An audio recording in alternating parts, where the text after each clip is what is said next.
Boa noite, pessoal. Eu sou a Isabela Oliveira e junto com Juliana, nós vamos falar um pouco hoje sobre a primeira consulta do recém-nascido e sobre imunização infantil. Pode passar.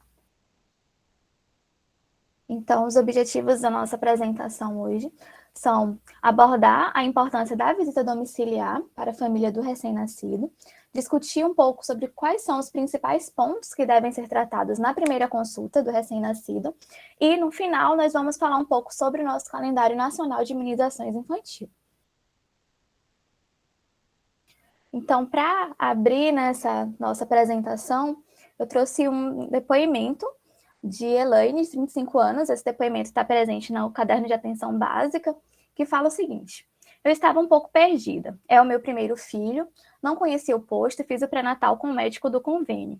Achei um sinal de interesse e também foi bom, porque trouxeram a data e a hora da consulta marcada. Já fui até lá, fiz o teste do pezinho do meu filho, apliquei a vacina do BCG nele e hoje mesmo estou indo consultar. Gostei muito de como fui atendida e vou seguir levando meu filho à unidade Leopoldina. Elaine é mãe de Leanderson, que tem 15 dias de vida. E achei interessante trazer isso para a gente hoje, porque a primeira consulta do recém-nascido, ela pode acontecer tanto na unidade quanto na visita domiciliar.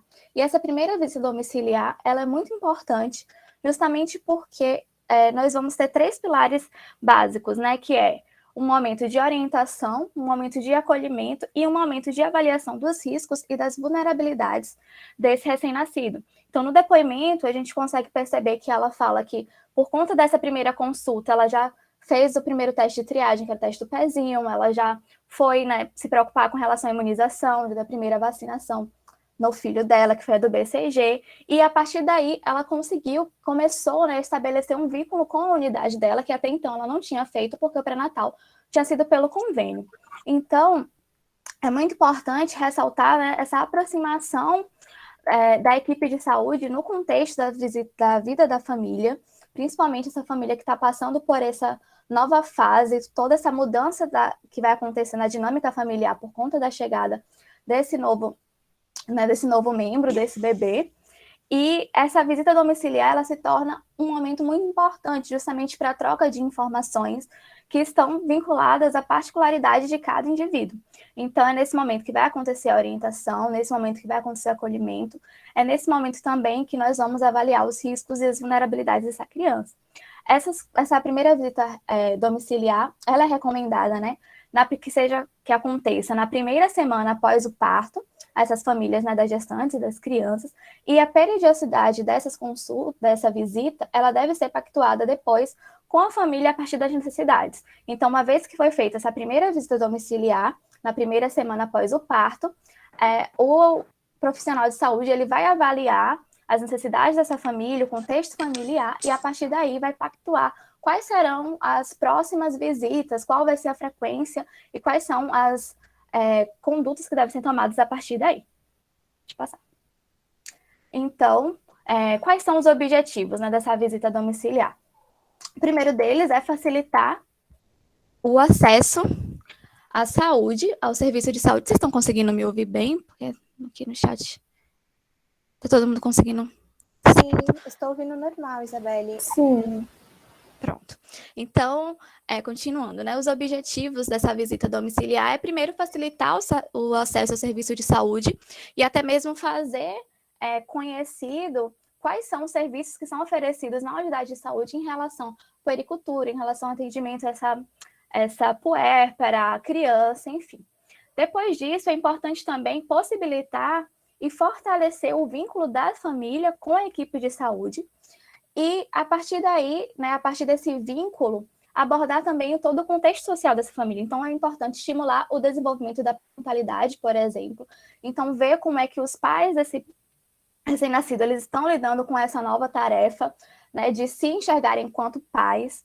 Outra questão também é escutar e oferecer suporte emocional nessa nova etapa, né, de crise vital da família. Então, nem sempre vai ser fácil se adaptar à chegada de um novo membro, vai ter toda a mudança da dinâmica familiar. Então, é importante que a equipe de saúde esteja presente para dar esse suporte emocional também. Pode passar. Além disso, é importante outras orientações gerais né, como promover o aleitamento materno exclusivo até o 6º mês de vida.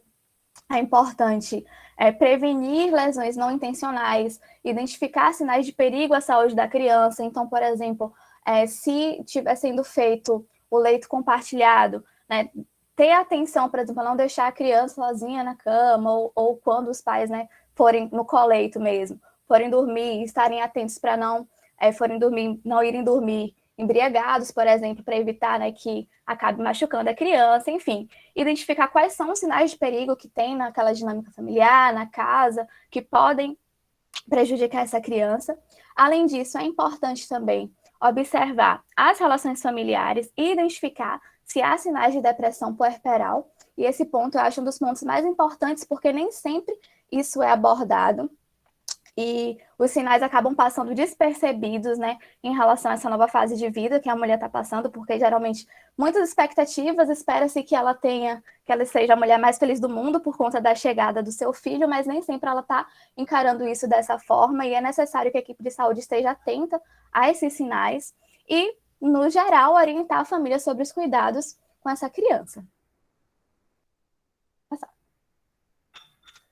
E nós chegamos à nossa primeira consulta, propriamente dita, e, mais uma vez, o período ideal dessa primeira consulta é justamente na primeira semana de vida, e isso vai acontecer principalmente porque nessa primeira consulta nós vamos conseguir dar informações muito importantes que vão fazer diferença na vida do recém-nascido, que é sobre o aleitamento materno, então dá todas as orientações necessárias, sabe, sobre como fazer, quando fazer, em relação às imunizações também, já abordar qual é o calendário vacinal, quais são as próximas vacinas que nós vamos trazer aqui para vocês também, e observar quais foram os testes de triagem neonatal que já foram feitos e quais os que ainda precisam ser feitos. Além disso, nessa primeira consulta nós vamos ter 3 etapas principais, que são basicamente a anamnese, o exame físico e a avaliação dos riscos e vulnerabilidades desse recém-nascido. Pode passar. Então, na anamnese, nós vamos avaliar basicamente as condições de nascimento dessa criança. Então, qual o tipo de parto, qual foi o local do parto, qual foi o peso ao nascer, qual foi a idade gestacional, qual foi o índice de Apgar, né, o score de Apgar, avaliar se teve alguma intercorrência na gestação ou não, como é que foi esse período neonatal, se aconteceu, né, algum tratamento logo nessa primeira semana de vida. Além disso, é importante avaliar também quais são os antecedentes familiares e quais são as condições sociais dessa família. Então, é importante observar quais são as condições de saúde dos pais e dos irmãos, se a mãe teve gestações anteriores, quantos irmãos que tem, se tem algum problema socioeconômico, ou então algum outro problema na família, como, por exemplo, abuso de drogas e álcool. E, geralmente, na verdade, isso tudo já é conhecido pela unidade, porque já tem esse acompanhamento com a família. Pode passar.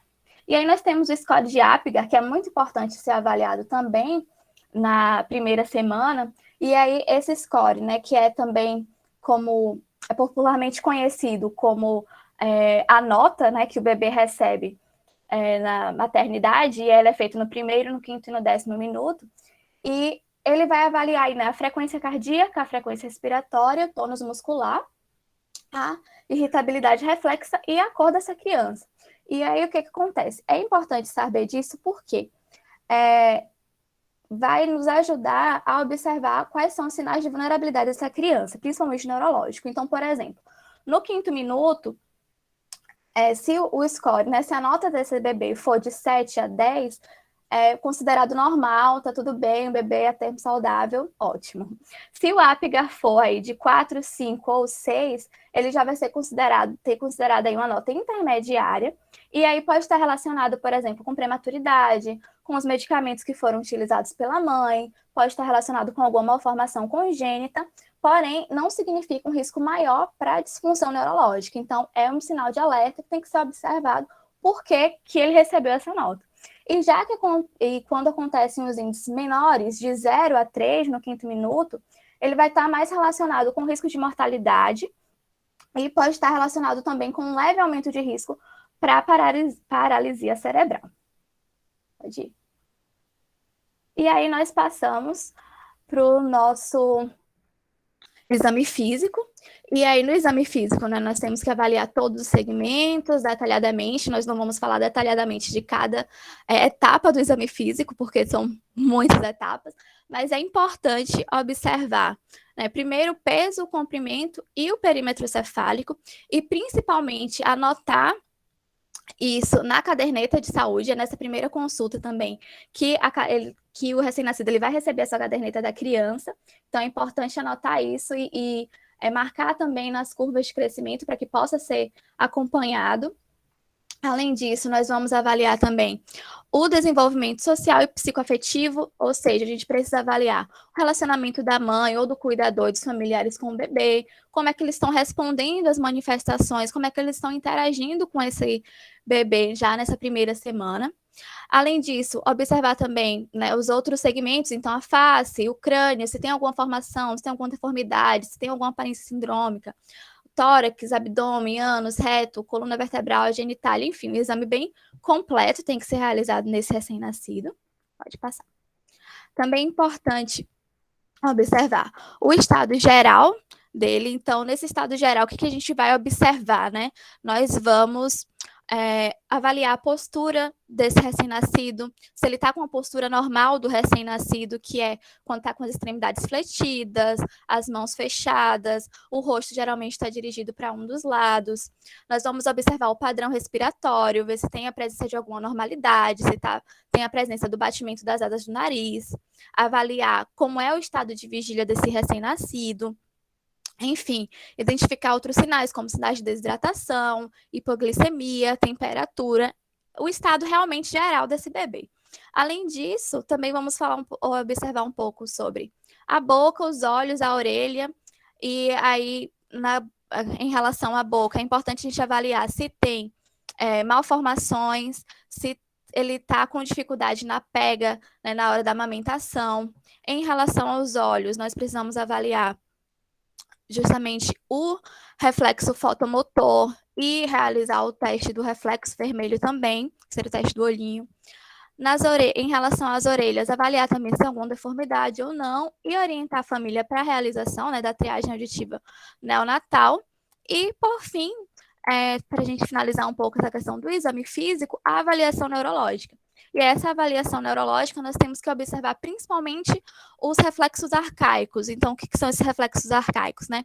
O reflexo de sucção, o reflexo de preensão palmo plantar e o reflexo de Moro. Então, uma vez que nós fizemos a anamnese, o exame físico, nós vamos observar também quais são as situações de risco e de vulnerabilidade que esse recém-nascido ele apresenta. E quais são essas situações que a gente tem que prestar mais atenção.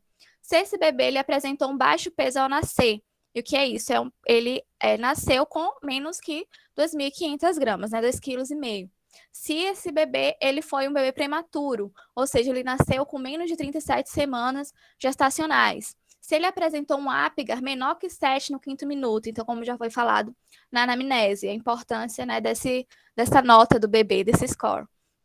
Se aconteceu alguma internação ou intercorrência nessa primeira semana ou durante o parto.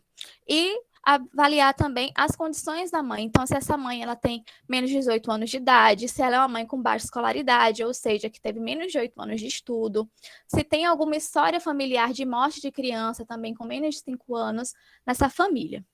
Pode passar. Outras situações também de vulnerabilidade que devem ser reconhecidas é em relação, por exemplo, à ausência de pré-natal. Então, se foi realizado, se essa mãe realizou, né, o pré-natal desse bebê, se está acontecendo o aleitamento materno, ou se esse aleitamento materno não está sendo exclusivo, se a gravidez foi uma gravidez de alto risco, se aconteceram eventos traumáticos nessa família. Então, tanto na família quanto para a mãe. Então, seriam, por exemplo, histórico de separação, luto na família, uma mãe que está com alguma situação de sofrimento agudo. Se está tendo dificuldade na parentalidade, então é o que já foi falado, né, na questão da visita domiciliar. Como que os pais estão enxergando enquanto pais e como que esses pais estão lidando entre si também, né? Se, por exemplo, aconteceu conflitos no casal quando houve a descoberta de gestação, se houve separação ou não. E, por fim, em relação às condições socioeconômicas mesmo e dinâmica familiar, que tudo isso podem influenciar o desenvolvimento do recém-nascido. Por exemplo, problemas como abuso de álcool e drogas na família, outras condições crônicas, pobreza extrema. Pode passar. E uma vez que avaliamos os sinais de vulnerabilidade, nós temos que avaliar também os sinais de emergência. E esses sinais de emergência, eles são importantes tanto de serem avaliados na consulta, quanto de serem comunicados, né, explicado aos pais, porque são sinais que vão nos, como eu posso dizer, tipo assim, realmente dá um sinal de que essa criança, ela precisa ser encaminhada para um serviço de referência de urgência. Então, quais são esses sinais, né? Primeiro seria a recusa alimentar. Então, a criança, ela não está conseguindo mamar, não está conseguindo beber o leite de jeito nenhum, está apresentando vômitos importantes, ou seja, ela está vomitando tudo que ela ingere. Se ela está apresentando convulsões, apneia, ou seja, a criança ela vai ficar aí em torno de uns 20 segundos sem respirar. Se a frequência cardíaca está abaixo de 100 batimentos por minuto, se ela está com letargia ou inconsciência, se a respiração dela está muito rápida, ou seja, ela está com uma frequência respiratória aí acima de 60 incursões por minuto, se ela está apresentando atividade reduzida, ou seja, a criança está se movimentando um pouco menos que o habitual, se ela está com febre ou hipotermia, então a febre ela estaria com a temperatura acima de 37,5 e a hipotermia com menos que 35,5 graus Celsius, né, temperatura que sei lá. Se essa criança ela está apresentando cianose ou está apresentando palidez, ou está apresentando uma icterícia, e essa icterícia, principalmente se for uma icterícia visível abaixo do umbigo nas primeiras 24 horas de vida. Observar também se ela está com a fontanela, né, que é a moleira da criança, abaulada, se ela está sendo uma criança irritada. Observar também o umbigo, então se esse umbigo está hiperemiado, se ele está apresentando alguma secreção purulenta. Então é importante explicar todos esses sinais e observar todos esses sinais de emergência.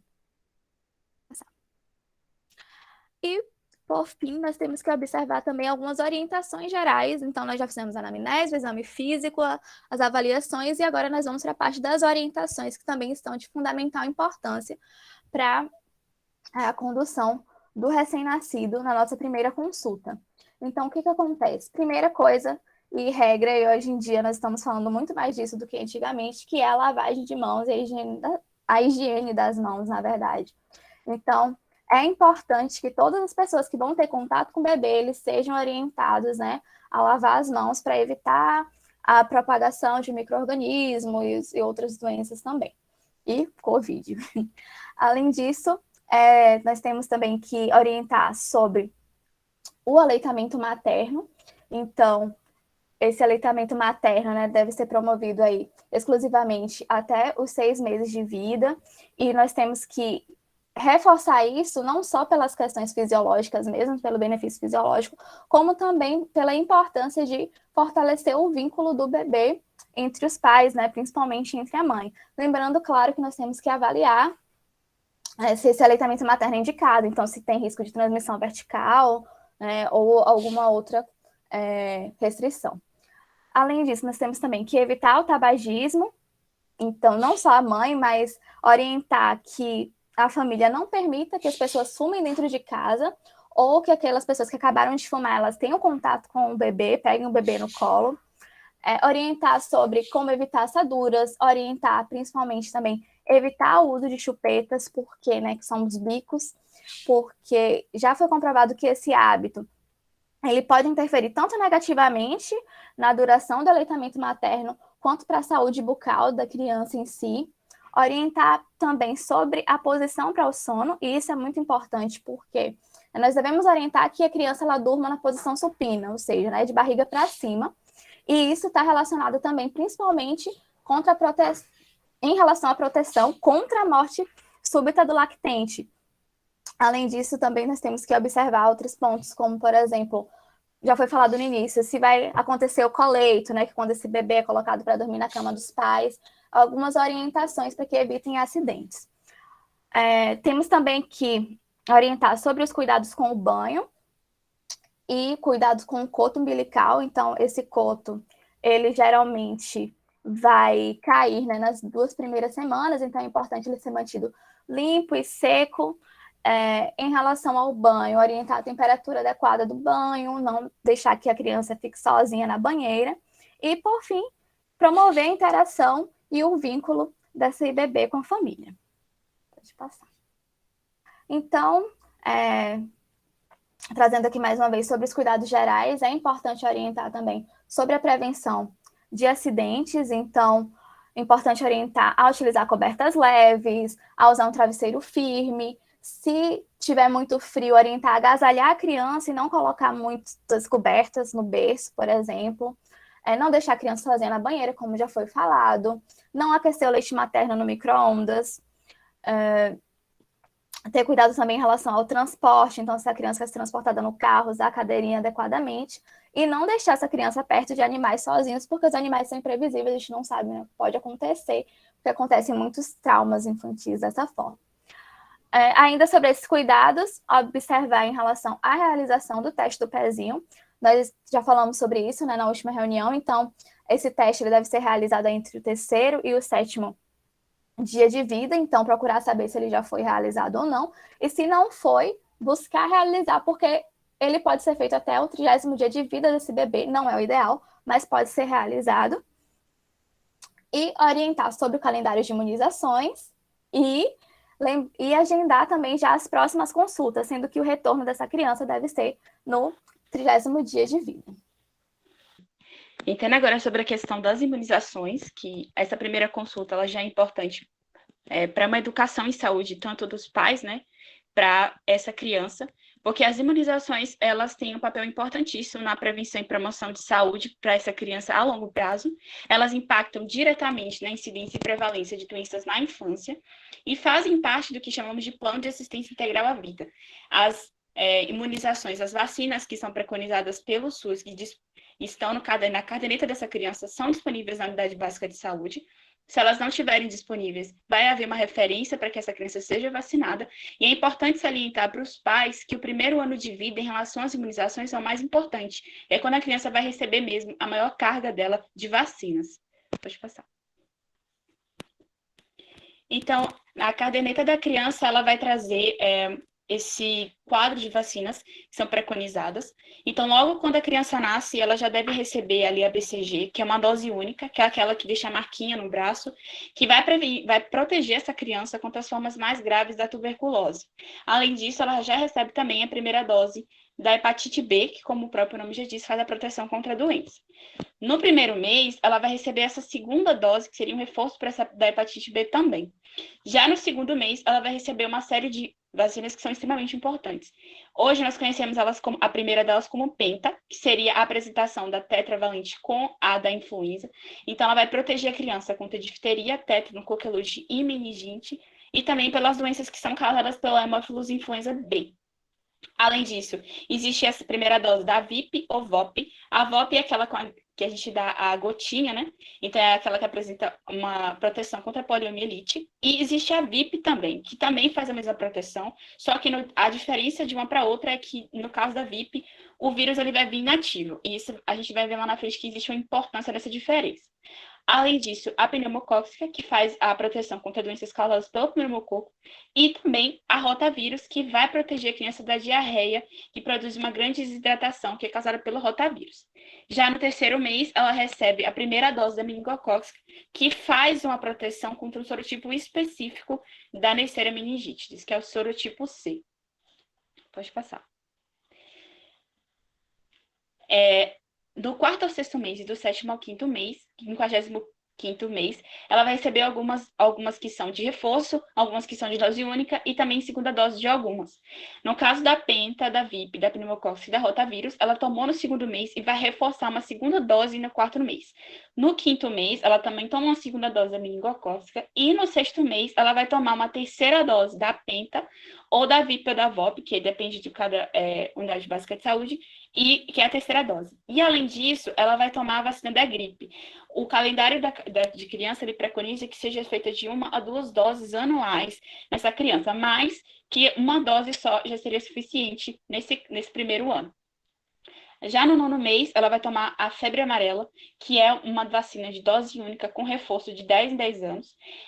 No 12º mês, no primeiro ano de vida dela, ela toma o reforço da pneumocócica e da meningocócica e toma a primeira da tríplice viral, que é extremamente importante. No 15º mês, ela vai tomar o primeiro reforço da DTP, que é aquela tetravalente que vai ser dissociada com da penta inicialmente, e da VIP também. Além disso, ela toma a primeira dose da tetraviral, que é a tríplice viral com adição da varicela, que vai fazer essa proteção. E na hepatite do tipo A, também a primeira dose. Pode passar.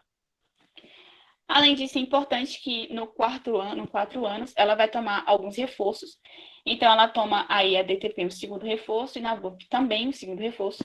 E a varicela, ela agora não vai ser mais apresentada como tetra, mas sim a varicela propriamente dita, ela toma uma dose aí aos 4 anos. Nessa imagem, vocês podem ver, essa caderneta da criança, ela foi atualizada no ano passado, então ela tem um novo caderno, ela está toda atualizada, relacionada aí com as necessidades de cada criança, tem tanto para menina quanto para menino. Pode passar.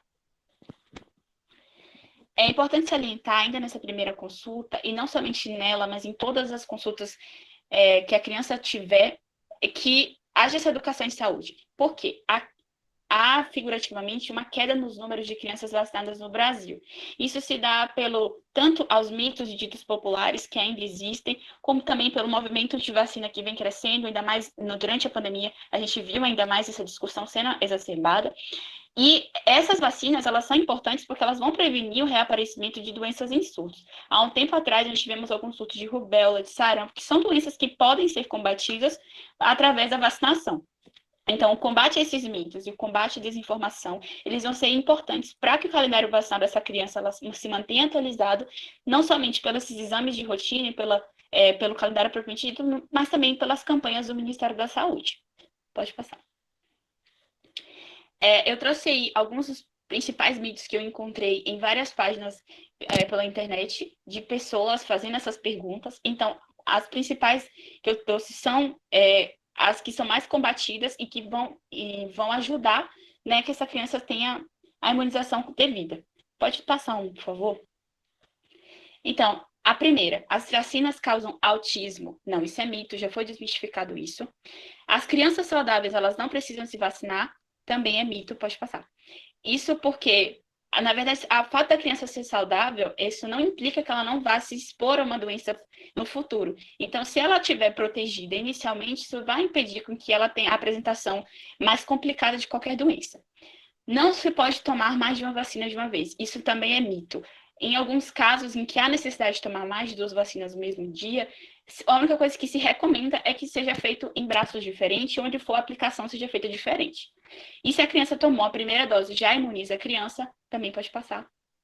Também é mito. Existem algumas, sim, que você tem uma única dose, mas existem outras que há uma necessidade de que seja aplicada uma segunda, uma terceira e também dose de reforço. Pode passar. Existem algumas situações especiais que são aquelas imunobiológicos ou imunizações especiais. O Programa Nacional de Imunizações implementou em 1993 os chamados Centros de Referência de Imunobiológicos Especiais, ou CRIE. Isso porque eles atendem um público muito específico, que são aquelas crianças que vão necessitar de atenção especial, que necessitam de produtos produzidos de forma especial, que demandam alta tecnologia e são produtos de altíssimo custo.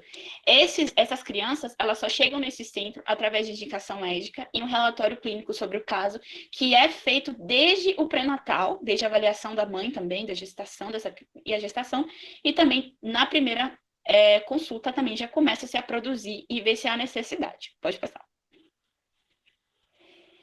Então, existem vários critérios, eu trouxe os principais que podem ser encontrados mais rotineiramente.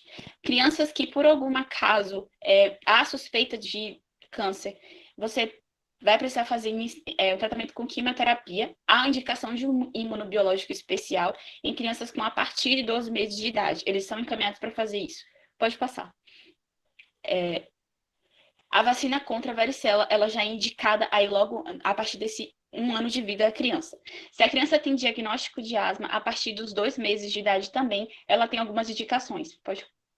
que é a vacina contra a influenza, e a vacina pneumocócica, que tem duas apresentações no caso, que é uma chamada de conjugada valente e a polissacarídea. E há uma apresentação necessária desses dois tipos de vacina. Pode passar.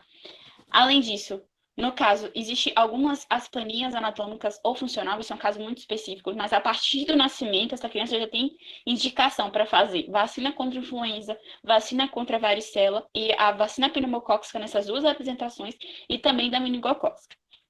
Crianças com cardiopatia congênita, a partir dos 2 meses, elas também já têm indicação contra a influenza, então vacina contra a influenza, a pneumocócica e a DTP, que é aquela tetra, só que de uma apresentação diferente, que seria a apresentação acelular. E crianças com coagulopatias, que isso aí é diagnóstico mais específico, também, a partir do nascimento, elas já são indicadas a tomar a vacina contra a hepatite A. Lembrando que isso são imunobiológicos especiais feitos para esse tipo de caso. Pode passar. Além disso, existem casos que são mais fáceis de serem encontrados, né, que são no caso de crianças com diabetes mellitus, né, do tipo 1. Então, a partir de 2 meses, ela também já tem indicação de tomar um tipo de vacina. Pode dar um clique, por favor. Que é a vacina contra a influenza, os 2 tipos da vacina pneumocócica. Crianças que são renascidas prematuras, que você vai ter aqueles sinais de alerta que Isabelle já sinalizou. A partir dos 2 meses ou aos 2 meses, elas já são indicadas a tomar a DTP do tipo acelular, a pneumocócica, no caso, a conjugada polivalente, e existe também a VIP, no caso, ela não vai tomar aquela VOP, que é a oral, e sim a VIP. Crianças transplantadas e crianças com trissomias, ambas também, a partir do nascimento, já recebem um tipo específico de vacina. Nas transplantadas, existem essa vacina aí da VIP, a contra a hepatite A, contra a varicela e contra a influenza, e também a pneumocócica nessas duas apresentações. Já as crianças com trissomias, elas tomam vacina contra a hepatite A, contra a varicela e influenza, e também a pneumocócica desses mesmos formas que eu já falei.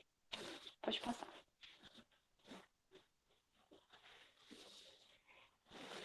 Além disso, a gente não pode esquecer que existe um grupo de crianças que vão precisar de uma atenção específica, que são aquelas crianças que têm pai ou mãe infectados por HIV.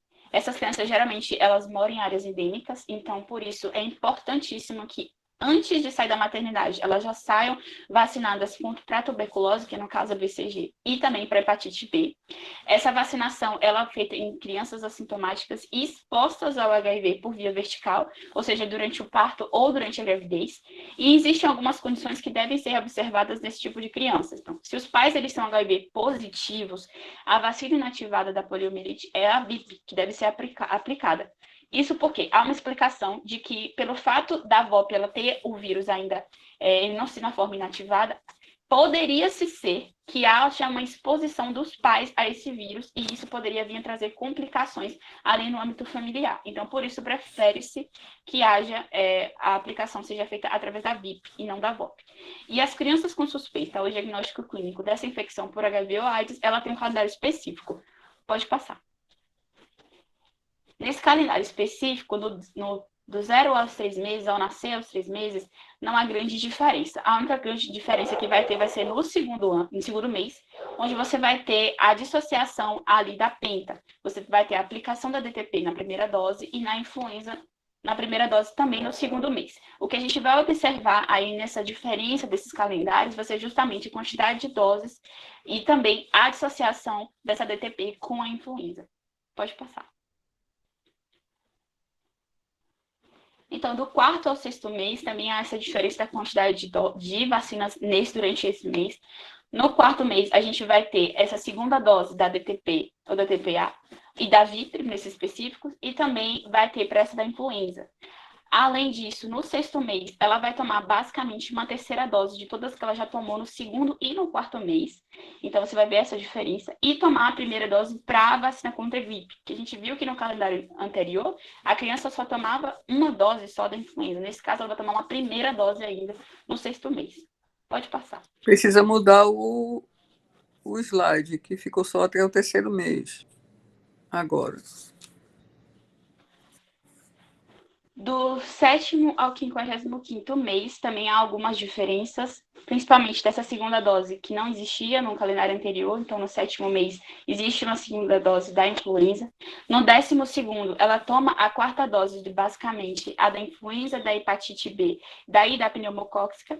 Na meningocócica, ela toma como reforço. E, além disso, ela vai tomar a primeira dose da varicela, da tríplice viral, que não vai se apresentar aí como tetra, mas como um tríplice, e também da hepatite A.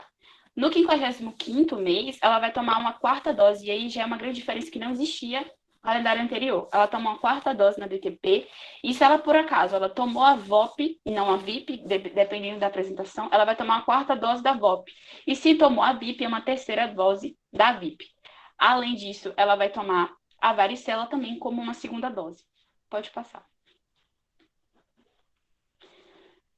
Do 4º ao 5º ano, na verdade, de 1 ano e meio ao 5º ano, ela vai tomar algumas outras também que são importantes. A 2ª dose da hepatite A, ela toma também aos 1 ano e meio. Aos 2 anos, ela vai tomar uma primeira dose de reforço da pneumocócica.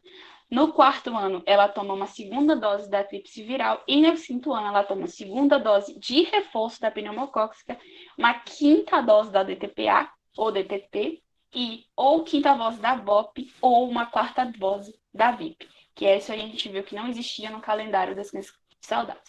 Então, concluindo, pode passar.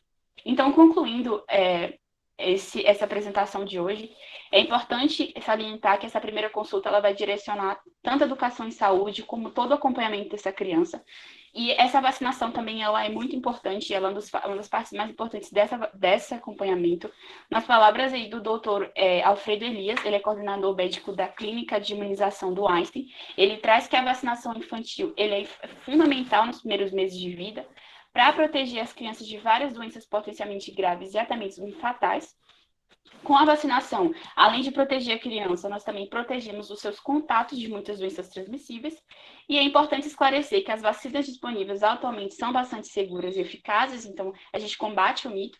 E dessa forma, manter o calendário de vacinação da criança em dia é, acima de tudo, um ato de amor para com a criança e um ato de responsabilidade social com seus contatos.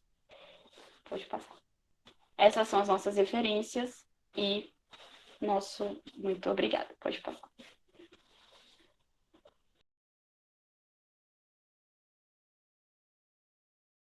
Então, como eu ia dizendo, é muito importante a primeira consulta do recém-nascido, justamente para que esse bebê, essa criança, tenha uma vida normal, mesmo que com algumas dificuldades em alguns casos, em algumas malformações, em algumas coisas, e quanto mais cedo isso for identificado, melhor.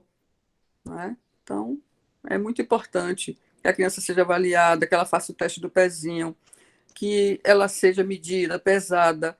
E uma coisa importante que eu vejo muito pouco é as anotações na caderneta da criança. Isso é muito ruim. Então, a caderneta da criança é um documento daquela criança que deve ser utilizado. E deve ser utilizado de forma plena. Não é só ter a caderneta, é uma caderneta funcional. Ou seja, aquela em que o recém-nascido, quer dizer, o bebê, nasceu na maternidade, o pessoal da maternidade tem pura obrigação para encher. Ela já saia com as informações pertinentes ao parto, que tipo de parto, o peso ao nascer, o ápiga. Isso é assim, muito bom para a vida daquela criança. Para depois, quando ela chegar na atenção básica, o médico, a enfermeira, que for fazer o acompanhamento, saber como aquela criança nasceu. Professora, eu quero falar novamente acerca dessa caderneta. Eu tenho experiência dos dois lados, aliás, uma como pessoa, né, usuária do serviço de saúde, na formatação de plano de saúde, e agora, enquanto profissional, observando o serviço do SUS. No particular, eles não têm muito esse cuidado, não, viu? A cadernetinha. Na verdade, eles fazem as orientações e seguem a vida. Eu só fui ver isso, de fato, no programa, da atenção básica, né? Então, nas unidades de saúde e família e nas unidades básicas. Eu fui conhecer aí. Então, tanto foi que quando meus filhos saíram da maternidade, eu nem recebi. Eles são de 2000 de 96 e de 2000, o de 2000 eu não recebi cadernetinha. Vacina foi pelo SUS, óbvio, né? E ali recebe a primeira cadernetinha de vacina.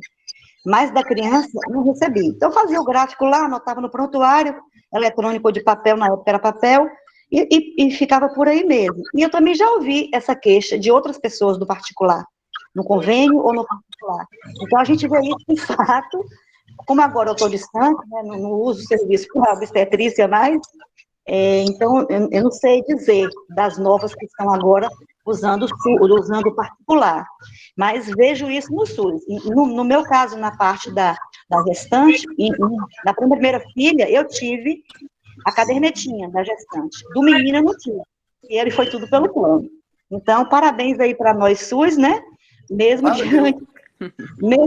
diante de tantos percalços que a gente sabe que foge do controle, às vezes, de algum profissional, mas é o sistema em si como um todo. E parabéns para nós. É isso. Olha o SUS aí, gente, tá vendo? É importante isso. Professora, Diga, Eliane. Eliane, aqui, agente de saúde do Raimundo Freire, a questão da caderneta, sobre essas anotações, né, peso, como nasceu, a pegar, essas coisas, não são colocadas na caderneta, né? São colocadas depois, pela enfermeira, quando faz o CD da criança, ela anota, ela acompanha os gráficos, né? Eu sempre oriento as mães, olha, vai vendo, acompanhando o crescimento da sua criança, né? Quando ela começou a rir, quando ela começou a engatinhar, quando ela começou a dar sinais disso, dar sinais daquilo, você anota aqui, ó, e eu mostro o lugar que ela vai anotar, né? Que ela vai acompanhar o período de crescimento da criança, para observar se a criança está normal, se é uma criança mais ativa, porque tem criança que ela desenvolve mais cedo do que as outras, né? Isso aí eu sempre faço. Agora, vem do hospital aquele papel, né?